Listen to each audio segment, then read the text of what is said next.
So far we have seen how to execute an instruction, correct? For that the related circuit we have seen. Now the thing is, just if you have circuit, that is not sufficient. We have to control the circuit.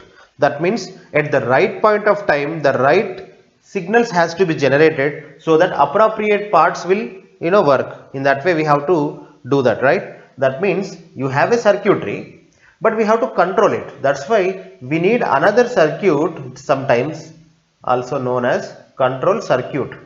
What is the duty of this control circuit? I will tell you.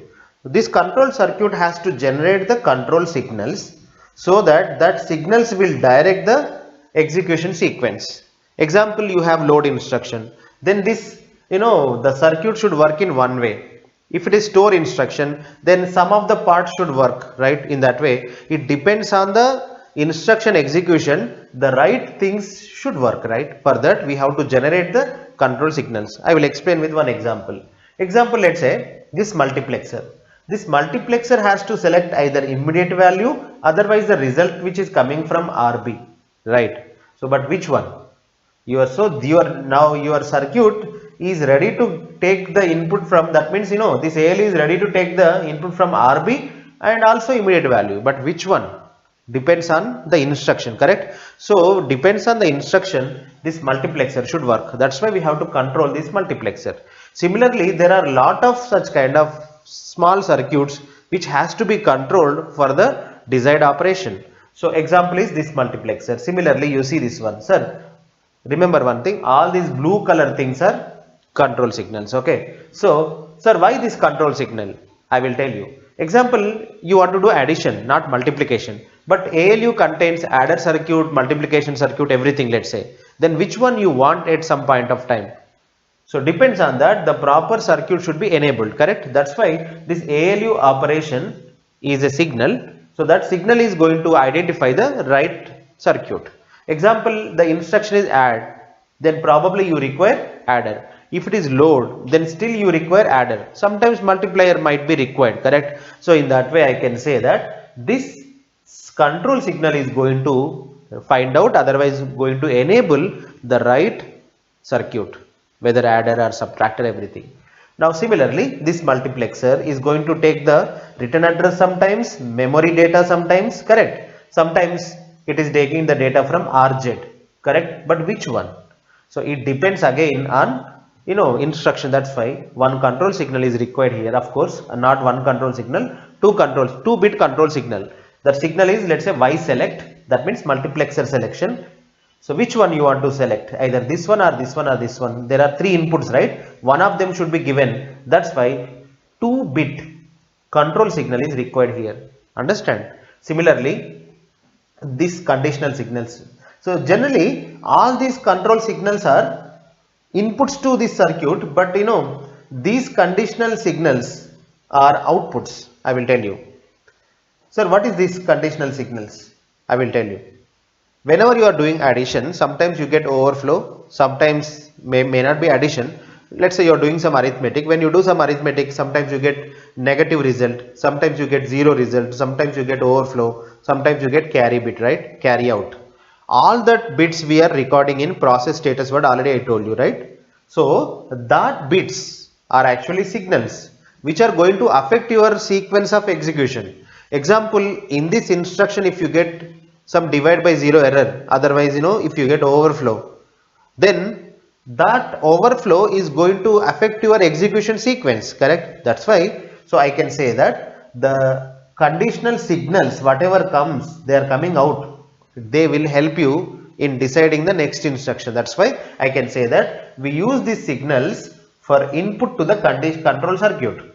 This control circuit is generating what? This kind of signals, but it is also taking some input, right? It won't decide everything without taking the input, right? So sir, what is the input it takes generally? How control circuit takes input and why it takes input? Example, if it is a load instruction, then some of the signals has to be generated, correct? If it is store instruction, some of the signals should be generated, right? Control signals, you know that. For load different signals, for add different signals, in that way. So that's why which control signals has to be generated will depend on input. What is that one input? Now recall. One is instruction. So instruction is going to be input for this control circuit. Based on the instruction only you are deciding. Second one, these conditional signals. Okay. So based on these conditional signals also we will be deciding. So few more inputs we will be taking to generate the control signals that we will see later. Okay. At this moment, let's focus on control signal generation where we require control signals. So all the blue color things are control signals. Sir, what is this RF write? Sometimes I don't want to write into that register.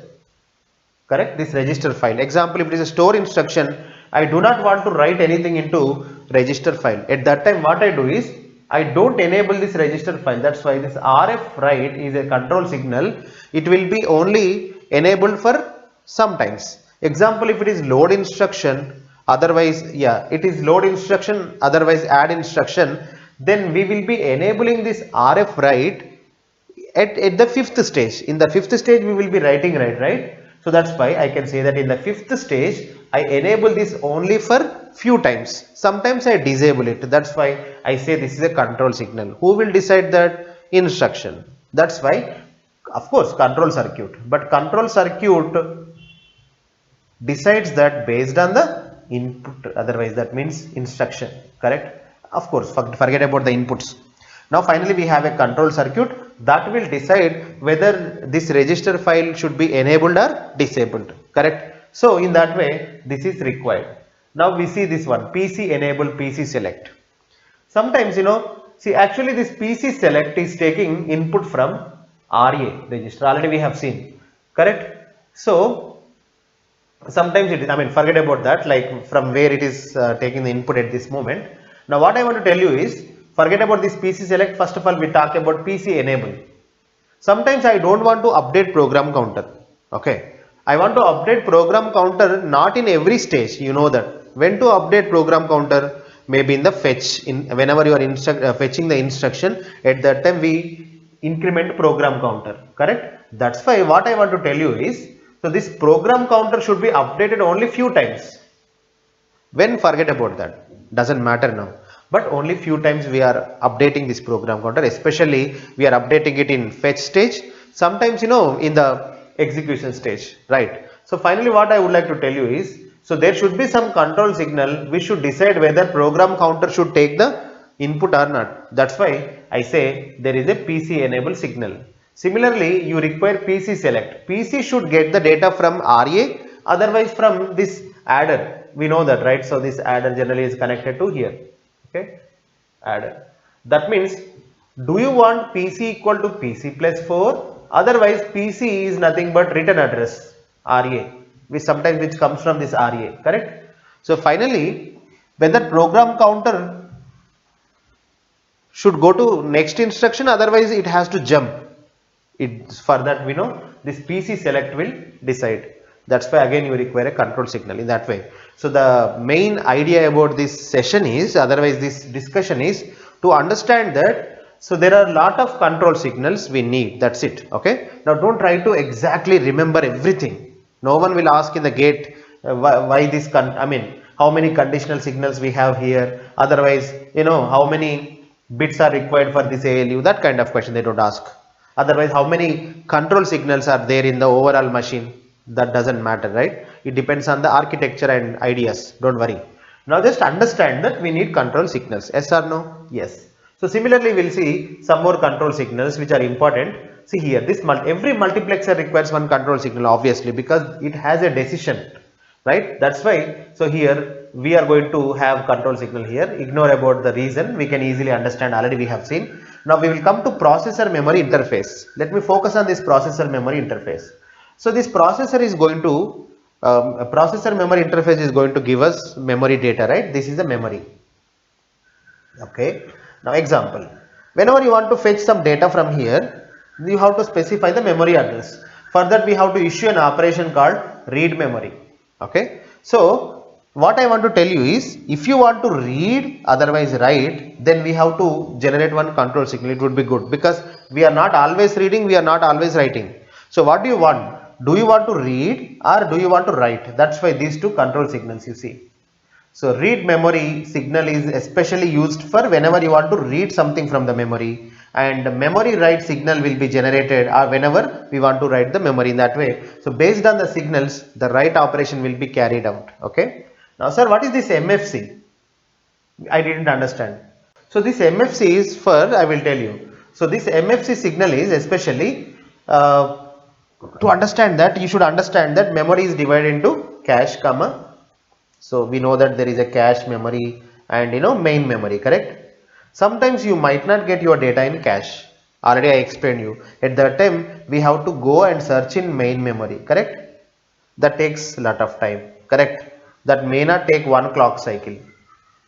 So up to now we were assuming that each stage takes one clock cycle, correct? Sometimes because of this kind of delay, one stage might take multiple cycles, correct? We don't know how many clock cycles are required to get the data from main memory.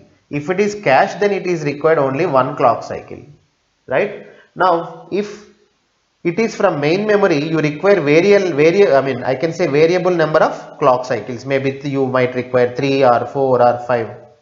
That's why what this signal will do is, this signal is going to tell us that please wait, whenever memory gives us data. Example, this is your main memory, this is your memory write. That means we are we are reading here. Okay, example, it is X, then we will be reading here. For that it will take sometimes 4 or 5 clock cycles, right? Once the reading is done, then immediately this MFC will say that it will be enabled. That means it will generate a signal. So this signal is coming from processor memory interface by saying that, my dear whoever is concerned, my dear control circuit, I am ready. Signal is done. So that's why. So this signal will be input to again control circuit. What is the purpose of this one is, sometimes memory read or memory write takes lot of time. That's why better we need one control signal. So this control signal says that whenever the required operation is performed, it will say that yes, it will assert that the work is done. Example, I will tell with one example. Example, let's say you want to fetch one data operand from the memory. Okay, maybe because of the load instruction. Now your memory is divided into two parts, cache, second one is main memory. Now we know that we will be reading the main memory in the load instruction in the 4th clock cycle, correct? In the 4th clock cycle, right? See, that memory data should come like this. You can see in the 4th stage we will be getting the data from the memory. But example, what happens sometimes, if you don't get the data in cache, then we have to go to the memory. Now let's say we are in the 4th stage. In the 4th stage, I am assuming it is load instruction. We are asking, my dear memory interface, I want data. I am specifying the address. Then what happens? After one clock cycle, you might not get the data. But you see, we are thinking that within one clock cycle we get the data and we will store the data back. That means data will not be available here at the 5th clock cycle. Okay, why? Because here there is a delay. So that's why what we do is, we do like this. We keep a signal. That means this memory interface is going to provide one signal. My dear, the concerned people, control circuit, please control the circuit. I don't know how much time I will take. I might take 5 more clock cycles. Okay, so you stop all this flow for 5 clock cycles. Okay, don't blindly go to 5th clock cycle. In the 5th clock cycle, don't try to write in the register, because at that time data is not available. You have to wait for 5 more clock cycles. Okay, so that's why that kind of input will be giving to control circuit. We will see later how control circuit is going to manage this thing. That means how it is stopping these people. Now let me revise. In the first clock cycle, instruction, let's say load instruction is fetched. This is about load kind of instructions. Okay. In the first clock cycle, load instruction is fetched. In the second clock cycle, so data comes to these registers. In the third clock cycle, arithmetic will be carried out. In the 4th clock cycle, the memory address will be issued. But in the 5th clock cycle, you are expecting data will come to this RY so that you can store in the register file. But that might not happen because of the delay of the memory interface. That's why this MFC will be used for controlling that. Sir, what we do finally? Simple. We have to wait. That means we have to stop all the operations. We have to close everything. We have to struck there. Okay. Once this signal is generated by interface, now we have to continue. Okay, it's like this. We are going like this. Suddenly, when there is a delay, we have to stop. We should not continue. Once data is ready, then we have to do the normal things again. Everything in one clock cycle. So that's why this signal is required. I can say that this is a signal which is coming to control circuit. All these signals are coming from the control circuit. So this is about control signals. Okay, this is enough to solve any gate question. So we are learning more than gate standard so that we can answer any gate question. That's why here what is my intention is understand whatever you can. Okay, don't try to understand with 100% accuracy. That is not required here. So with some accuracy is enough, because in the gate exam they are asking very fundamental questions. If you know this stuff, like what is happening in the inside of the computer, then we can answer any gate question for sure. Once this session is over, I will be teaching you lot of gate questions. Now at that time you will realize that gate questions will be very easy for you, because you understood these concepts very clearly. Understand? Now this is about control signals. What is the driving point? What you have to take here is, these are all various control signals we use. Okay, that will be generated by control circuit. So which are, see, these are all control signals going to devices, right?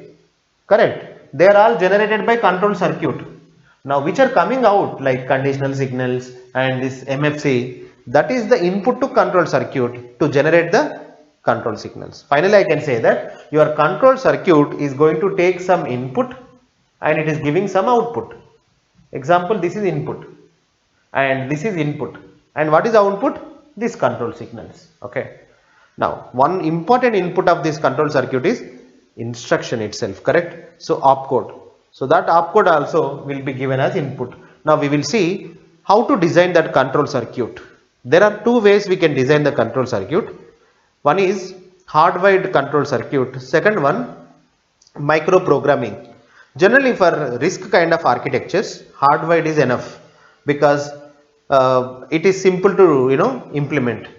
We will see. First of all, try to understand hardwired control circuit. Second one, microprogramming. After that, we'll see why microprogramming is used for CISC kind of architectures, not for RISC. Okay, we will see the reasons. First, if you understand what is hardwired control circuit, second one microprogramming control circuit, then only you can understand why hardwired is used for RISC kind of architectures, why microprogramming is used for this kind of, CISC kind of architectures. Okay. Now we'll see how to design this control circuit. This control circuit can be designed in two ways. Finally, the goal of control circuit is generating the signals, right? So we can design a circuit which can generate the signals. So that is hardwired control unit. There is a second one, that is microprogrammed control unit. We will see that later. Let me focus on the first one. The first model, which is hardwired control unit. In the hardwired control unit, we will be designing the circuit for the control unit. We will see that. First of all, you tell me, what is the purpose of control unit? To generate the signals, right? Which will direct the operations. Now, question number one, how this control unit should take the decisions depends on some of the input, right? So now we will see the inputs for this control unit. One is instruction register. You agreed, correct? So in instruction register, we will be taking opcode bits, right? So that means whether it is add, otherwise load, that will be decided by opcode. That's why we have to examine the opcode bits. Based on that, there will be instruction decoder. So that decoder is going to take the input, which is nothing but opcode, and it will understand what kind of instruction it is. Okay. Now, based on that instruction decoder will generate some signals. Okay. I1, I2, I3, so on, IM. That signals are useful for your control signal generator. Okay. Now, let me summarize. In instruction register, opcode bits will be processed by this instruction decoder, and the decoder understands what kind of instruction it is. Based on that, it will generate some input like I1, I3, I1, I2, I3, so on, IM. Let's say there are some of the bit patterns. Okay. Example, if it is add instruction, then maybe we generate a pattern like this. So that patterns will be taken as input by your control unit and it will generate the control signals. Finally, indirectly, it is taking the input from instruction register. That is what I said. Second one, step counter. Sir, what is this step counter, sir? I will tell you. So, in RISC kind of instructions, it is a simple model, right? We follow the 5-stage model, right? Stage 1, we do something, fetching, then after that, we know that, right? Decoding, then after that, arithmetic, after that, memory, after that, store. So, there are 5 stages, correct? Now, based on the stage, some part of the circuit should work, right? If you are in first stage, then program counter should be incremented, correct? Similarly, memory should be accessed. That's why appropriately signals should be generated. Can I say one thing? Depends on the stage you have to generate the signals. That's why that step counter is going to give us the information about which stage we are now, which stage we are in now. Sir, how the step counter knows about which stage we are? Simple. Generally, if you design your system like this, example, let's say we will be, for every instruction there are 5 fixed stages, right? 1, 2, 3, 4, 5. If you design your machine such a way that in every stage, let's say you are taking exactly 1 clock cycle. Okay, within 1 clock cycle, if you can generate, otherwise if you can do the work of one stage, then each stage takes 1 clock. Sir, what if my stage is very lengthy? That means, example, let's say you are doing arithmetic. So what if arithmetic takes lot of time, sir? Simply increase the clock length, that's it. Okay, so really you want to plan your work so that every stage takes 1 clock cycle. Can you plan it or not is your question. Yes, we can plan it, not a problem. Already I explained you, like, why each one takes only 1 clock cycle. If it takes little bit more than 1 clock cycle, then increase the clock cycle. You are the designer. So increase the clock cycle period so that each operation, like that means each stage, the work of each stage can be carried out in 1 clock cycle. The only thing which you cannot do is that memory access, correct? Memory access sometimes takes 3 clock cycles, 4 clock cycles, correct? So assume that at this moment, I will discuss that later again, don't worry. Let me assume that, let's say, every time if you are getting the data in cache, 95% of the time you get it, then within 1 clock cycle we can access the memory. That's why the 4th stage also can be done in 1 clock cycle. The only thing is, what if the data is not available in cache? Then we have to wait for 3 or 4 clock cycles, right? That for that, what should be the solution, I will tell you. That we will be dealing, don't worry. Now in that way, so every instruction is taking 5 clock cycles. What we do is, we use a clock generator. That clock generator should generate, clock signals. So how to identify, whenever a clock signal, so this clock is generating the timing. So what we do is, if you connect this clock to step counter, what this step counter should do is, whenever it is a first clock cycle in the computer, whenever you switch on the computer, let's start counting the clocks. Okay, assume that this clock is generating the clock like this: clock 1, clock 2, clock 3, clock 4.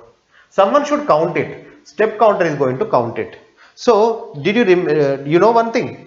In our instructions there is a periodicity, correct? What is that?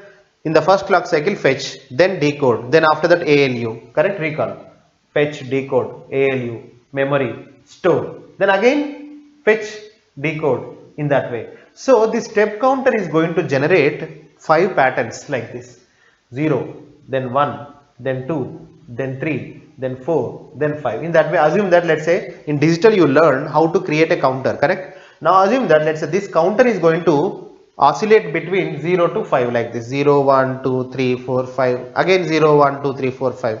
In that way, if this step counter generates this kind of patterns, then 0 can be used for the first clock, 0, 1, 2, 3, 4, then again 0. Okay, then 0 can be used for fetch stage, 1 for decoding, 2 for ALU, 3 for memory, in that way. So we can use it. Now that means, finally, sir, how the step counter should generate the numbers, like how often, I will tell you. For every system clock, it should be incremented. That means, whenever one clock is done, that means, one clock period is done, then it should be incremented. Such a way we can plan. That's why our system clock should be connected to step counter, so that for every clock period, so this clock will tick. Based on the tick, the step counter should increment its timer value. In that way, step counter is going to generate 0, 1, 2, 3, 4. Now this control signal, by seeing the binary patterns, example, assume that let's say we have 5 bit. Of course it is not required 5 bits. For simplicity we assume that we have 5 bits, and that step counter is generating like this: 0, 0, 0, 0, 0, next 0, 0, 0, 0, 1, 0, 0, that's 5 bits are not required. If you have 5 bits, we use like this: 0, let us take only 3 bits, okay, 0, 0, 0, then 0, 0, 1, 0, 1, 0, 0, 1, 1, okay, 1, 0, 0, 1, 0, 1. After that again 0, 0, 0, and even 5 also not required, right? Only 4, okay, 4, 1, 0, 0, then 0, 0, 0, again 0, 0, 1, in that way. So if this step counter generates this kind of bits 0, 0, 0, that will be used as signals, and your control signal generator is going to, understand that by these patterns, by seeing these patterns. Now currently the system is having third clock cycle. System is now in the phase of fourth clock cycle. In that way, so your control signal generator can understand what is the situation. Is it a fetch stage, otherwise decode stage, or ALU stage? Easily your control signal generator can understand. That's why input should come from the step counter. Okay, sir, don't worry about the circuit creation now. It's not a big deal if you know digital electronics. Okay, at this moment I'm just giving rough idea, high level idea. So finally we have to take instruction register, and we have to understand what kind of instruction, and we do that by this I1, I2, I3, so on signals. Now by the step counter we understand what time it is now. It is a step fetch time, otherwise decode time, otherwise ALU time. Yes, by step counter we can understand. Now one more thing is conditional signals. Already I told you, whenever you do ALU operation, then some of the condition signals will be generated, correct? If you take them, example, N bit, Z bit, overflow bit V, correct? Recall. So using these bits, your instruction flow will change. That's why these conditional signals should be taken as input. And sir, is it not a complex circuit? Yes, it's a complex circuit, because computer is not easy designing the computer. That's why don't try to, by attending this lecture, don't try to create a computer. When you try to create a new computer by just understanding this lecture, then definitely you are not doing the right thing. We are first understanding the concept. Slowly, to really create a computer, you need lot of work. So these are all high level ideas, not exact ideas. Okay. Now external inputs also required sometimes. Example, let's say some keyboard is generating an interrupt signal. That also should be considered, because based on that your flow is going to be changed. That's why your final control signal generator should consider instructions, step counter, that means which stage you are, it will be decided by the step counter, that means clock signals, and external inputs and conditional signals. See this counter enable bit. Sir, why this counter enable signal for the step counter? Everything we understood, but why this counter enable? Now please recall that memory interface. Already I told you. So when you have a memory interface, this is your memory, okay, and this is interface. Sometimes you can't access the memory within one clock cycle, correct? But what was your assumption? In the first clock cycle you want to do fetch, in the second clock cycle you want to do decode, in the third clock cycle you want to do execution, that means ALU, in the fourth clock cycle you want to access the memory. So at fourth clock cycle, when you are accessing the memory, what if that is not done in one clock cycle? Then this step counter will go to the fifth clock cycle. Then control signals will be generated such a way that fifth clock cycle, that means writing operation will be done, right? After that again it will go to fetch cycle, but everything will be malfunctioned. The reason, really fourth clock cycle's functionality is not done in one clock cycle because of the memory delay. That's why what we can do is we can disable this counter enable. That means we can make it 0. Whenever counter enable is 0, then step counter will not increment. Okay. Example, let's say I will show with the example so that it will be easy. Step counter generates 0. Whenever step counter generates 0, then control signal will be properly, will be generated, so that control signals will be generated, so that fetch will be done. After that 1, after that 2, after that 3, after that 4. So whenever this counter enable is 0 at that time, see what we do is, whenever there is a memory delay, we struck here, we'll stop here, and after that we don't increment this counter. So what happens? After 4 we will be in 4 only, after 4 we will be in 4 only, so that these control signals will not change. Okay, now everything is same. Since control signals are not changed, then we will be stopping all the signals. That means, I can say, so nothing will work. That means fifth stage functionality will not be generated by your control signals. When that will again rehappen? After some time, what happens? This memory interface is having one bit. Did you remember that signal? MFC, right? So that means memory function is completed. Whenever memory function is completed, this signal will be generated by from memory. So immediately counter will be enabled back. That means now we'll make it 1, so that it will start working. In high level idea, I will tell you. Very simple. This counter enable will be enabled only when you really want to increment the counter. That means whenever you want to increment the clock. If you don't want to increment the clock, that means you don't want to do the next operation, then counter enable will become 0. Example like memory delay. Then we will stall. This is called stalling. Okay, we stop everything. That means your circuits will not be, will be completely stopped. No signal will be generated. So again the next signals will be generated when this counter is incremented. This counter is incremented only when counter enable will become 1. But counter enable will become 1 only when this memory says that operation is done. So this memory is going to respond with a signal called MFC. So we can use that MFC signal here, and we can enable and disable this step counter. That is what the idea. Understand? So this is about finally hardwired control unit circuit functionality and everything. Let us see some rough idea how to generate the control signals. Okay, so this is, let's say, your hardwired control circuit. We will see how to design this hardwired control circuit in the high level, because to create a complete circuit for a computer is a big deal, because there will be hundreds of signals, otherwise hundreds of inputs we have to take to design the circuit. That's why we don't completely design the circuit, that is unnecessary, but we try to understand how to generally to do that. Okay, we'll see that, don't worry. Finally, end of the day, we have to generate the signals. Example, let's say this is your complete complete processor circuit. Okay, so this is, I don't show completely, but I show like this. Let's say these are all circuits. Okay, they are connected like this somehow. Now we know that example, if it is multiplexer, then that multiplexer requires some control signal, correct? In that way, so this circuit already we have seen, right? These are all various control signals.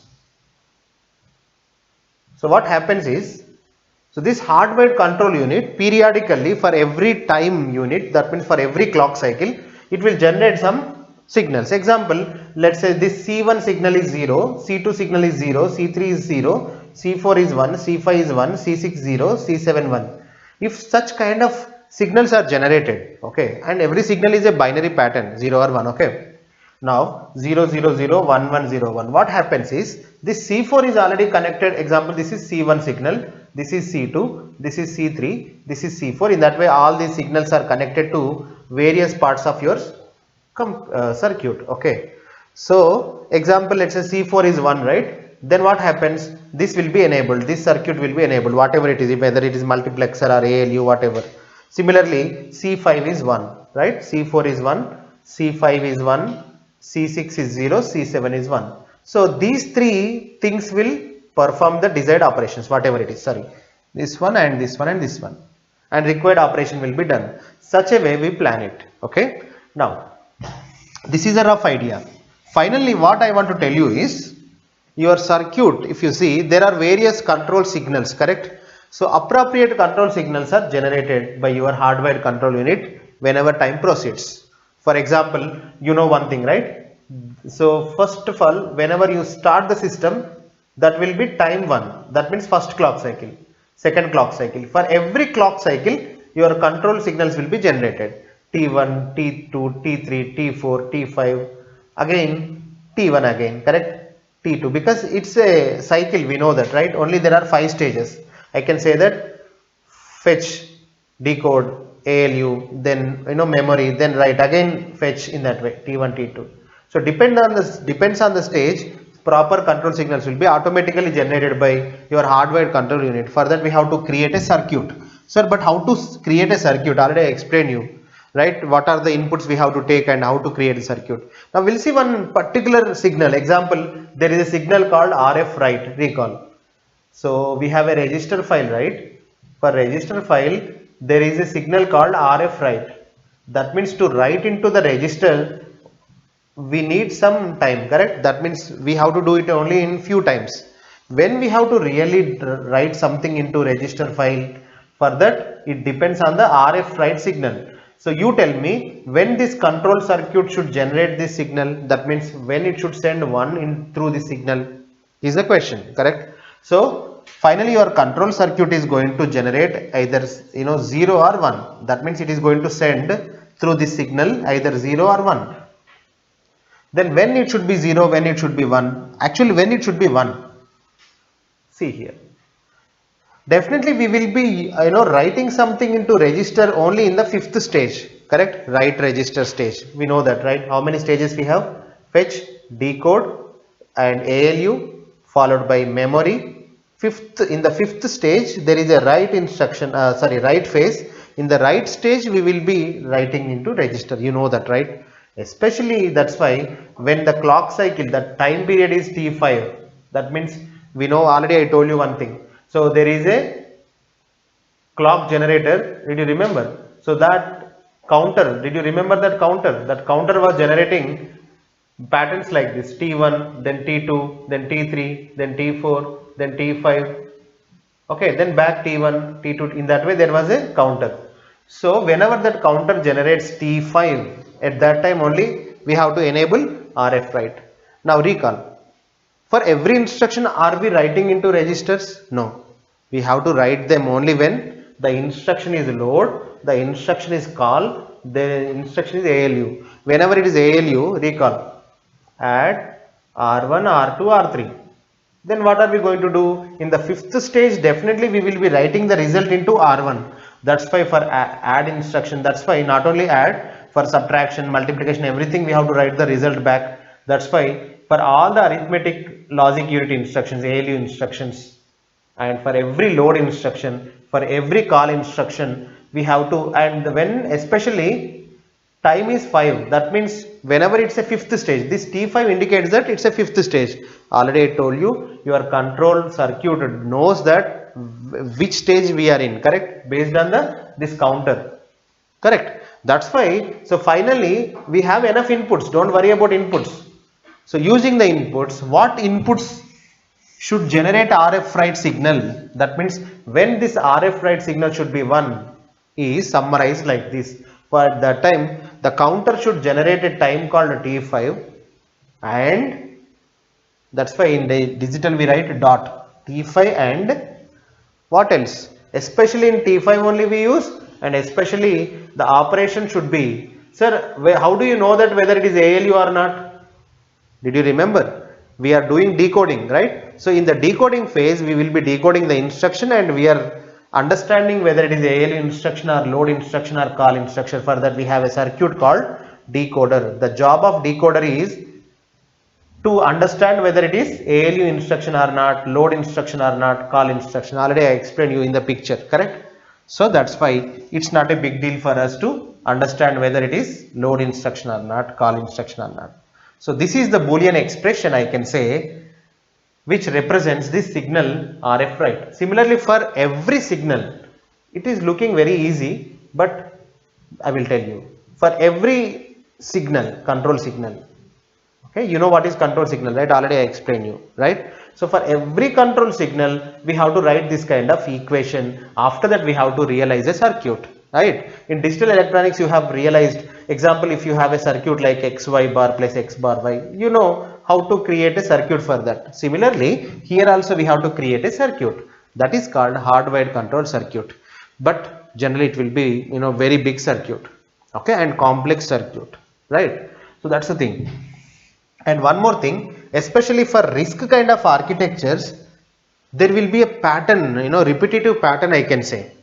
The 5 stages also are closely related, and our operations also periodic I can say, and they are simple. That's why RISC kind of instructions, when you have, their corresponding hardwired control circuit will be relatively simpler than CISC kind of architectures. Whenever it is a CISC kind of architecture, then the instructions are they are quite different, and realization of that instructions, otherwise creating hardwired control circuit for CISC kind of architectures will be tedious. Okay, so they will be very big and complex, more complex. That's why what I want to tell you is, generally the people realize that for especially for RISC kind of architectures, hardwired control circuit is good, not a problem. But for CISC kind of architectures, this kind of design hardwired control unit will be complex. Generally people don't suggest it. That's why especially for CISC kind of architectures, they use an alternative mechanism, that is micro programming. Okay, so micro programmed control unit, we'll study that also, don't worry. So in the GATE exam they ask lot of questions related to micro programmed control unit. Whatever you have studied so far is hardwired control unit. This is enough. Whatever I am teaching, you just understand that. Okay, now remaining things are unnecessary and they are quite complex. So just this is enough to understand, solve any GATE question. Okay, now what we are going to do is, we are not going to design any circuit, but we are understanding that this is the way generally people design hardwired control circuit. Okay, now if you know these concepts, whatever I am teaching in this lecture, that is enough to solve any GATE question related to hardwired control circuit. Okay, now we will see micro programmed control circuit. Okay, micro programmed. Why we do micro programmed? Especially we do for CISC kind of architectures, because it will be very difficult to design this kind of hardwired control circuit for CISC kind of architectures. One more thing, what advantage we can see in for any micro programmed control unit is, so it is like a program. Okay, it is now like a, moreover it's like a circuit. What's the problem with hardwired control circuit? I will tell you. Example, suddenly you realize that you want to change your instruction set. Okay, you are changing your instruction, one of the instruction. When you change your instruction, then entire circuit will be collapsed, because this control circuit only works for current set of instructions and current execution model, right? Now if you change any model, example, let's say you have 5 stages, right? Fetch, decode, and write, memory, everything. Suddenly you want to make it 4-stage model, then entire hardwired control unit we have to change. Otherwise suddenly you want to change some of the operations. Example, you want to do RF write in another, you want to add one more instruction, something new instruction I1. There also you want to do this RF write. That means you want to generate that signal. Then entire circuit should be changed. That's a problem.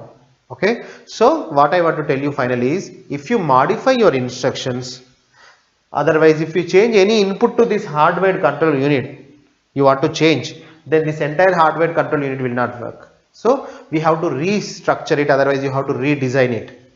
Understand? But if you go for micro programmed control unit, you can do modifications easily, because we are programming the control unit. Here we are hardwiring.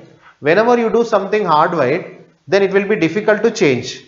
But in the micro programmed control unit, what we are doing is, we are cleverly planning such a way that, so if you change some of the things, like if you add more instructions, still that micro programmed control unit will work. Such a way we are planning. That's why I know micro programmed control unit is generally flexible.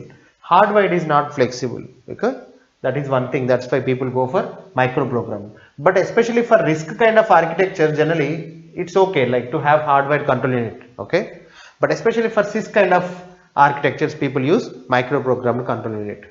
We will see that micro programmed control unit now. Okay.